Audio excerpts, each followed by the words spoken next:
Hi, I'm Wei from Seabound Vapor, and today we're going to be covering the Alien Tsuka coil.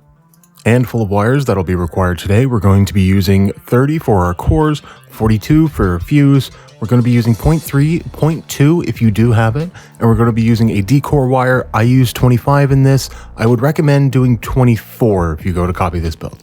Starting off, we're going to pull off two long lengths of 30. We're going to be running both of those through the swivel and bringing them back to the drill. Using a little bit of hot glue, I'm going to hold these flat and glue just before the swivel and just after where I want to insert it into the chuck. Once we have our cores flat and aligned the way we want them, I'm going to go ahead and grab a few pieces of scrap ribbon wire, wrap them around the cores, and then gently press them down using nylons or pliers. This prevents them from moving a lot, and it's typically called ribbon sliders. After a handful of these have been installed on, we're ready to proceed to the next step.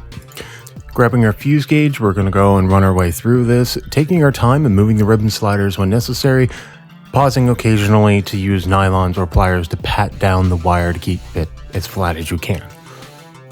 As usual, reaching the end, we just slow down, make sure that everything's right, cut the fuse wire, pat it down again just to make sure that it didn't collapse or doesn't cause the rest of it to collapse, and snip it off. Next, we're going to prep our Decor wire. We're going to be pulling off a little bit more than what we have for our core wires. Just due to the fact that once we stretch out everything, it's going to use up the wire faster. So I usually use about a third longer just to give myself room to work with. Once everything's installed, we'll go ahead and grab our 0.3, 0.2 if you have it, insert it into the chuck, and we're going to start with the claptoning process using this ribbon. Something to keep in mind is that you do not have a 90-degree angle when doing ribbon, unlike when you're doing a traditional round wire fusing. With this, it's a much steeper angle, 120, 140. You go through the wire itself a lot faster, so the claptoning process isn't nearly as lengthy. However, you do want to make sure that it doesn't stack on top of itself, kind of makes everything a bit wonky.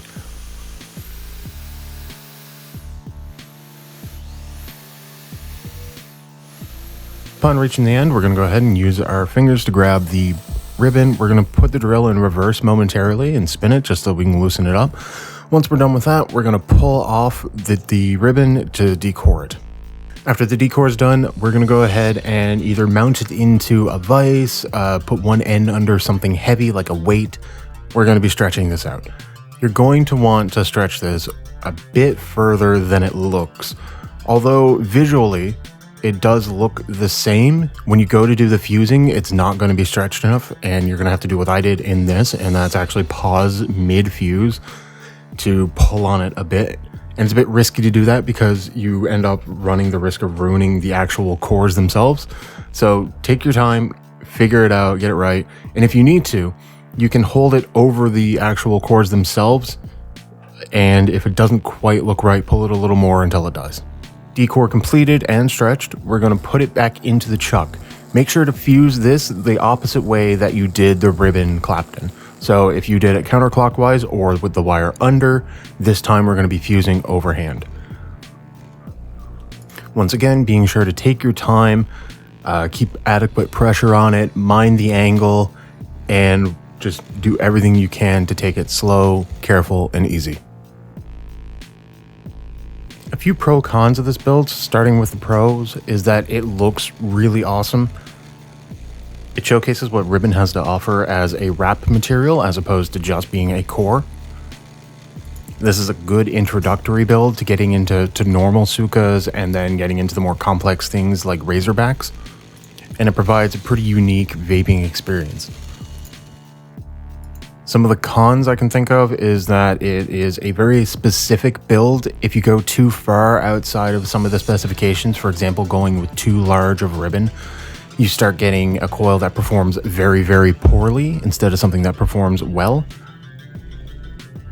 As mentioned during the wrapping section, these can get very wide and very tall very quickly, and that can cause you to use much less cotton than you would normally for a build of that diameter. So you can burn through your juice a little faster than that.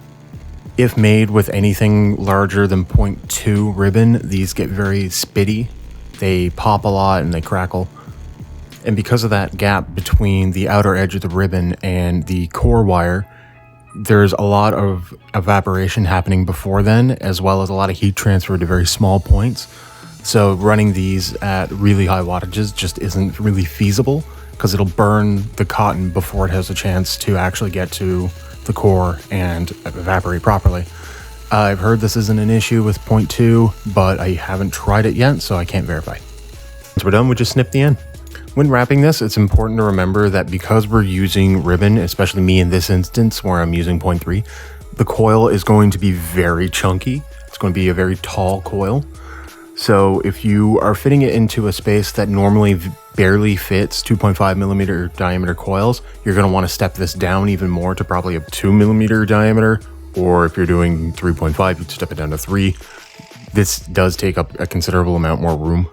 The way you know that you've done this correctly, and this was a reason why I recommended changing your decor size post-edit once I'm actually in here doing this, it's because once it's done correctly, those little flips will be lined up in the center.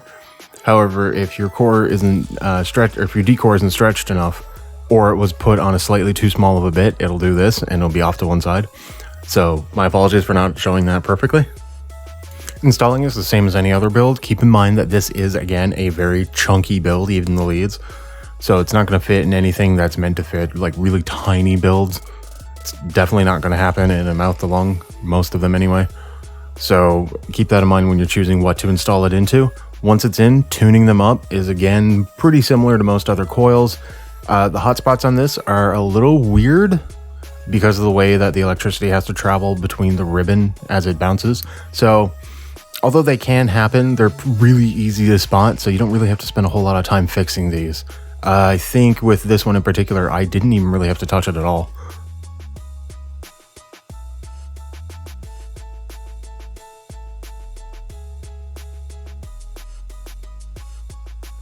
Wicking these, it's something to keep in mind that there is going to be a bit of a gap between the outer edge of the ribbon and where the bulk of the core is. So using a little bit of a fluffier cotton, if you have it, is probably for the best.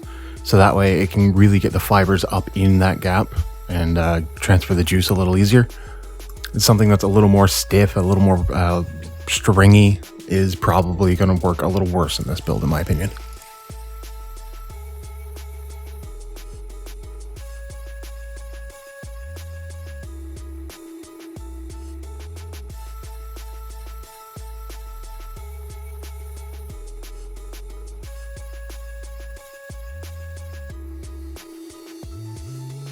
Some random tips probably near the end I would have to say is that, again, you're going to want to use a slightly larger decor than your very crappy math told you.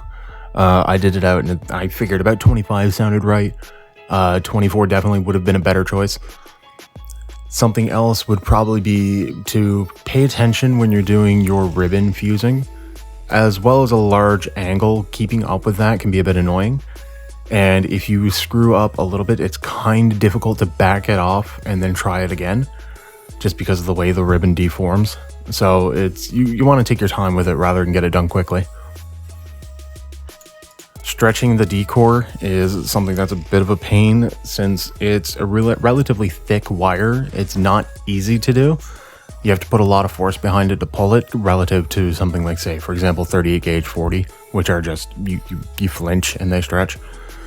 So it can be really tempting to just kind of pull it, but you have to be really careful you don't overdo it, because overstretching these is just death to the coil.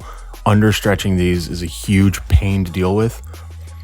And it's always a little more than you think you need to stretch it, which is just awful, but they look awesome, so thank you above to everyone who submitted photos. You can follow me at Seabound Vapor on Instagram. I post pretty much every day. And yeah, that's a wrap.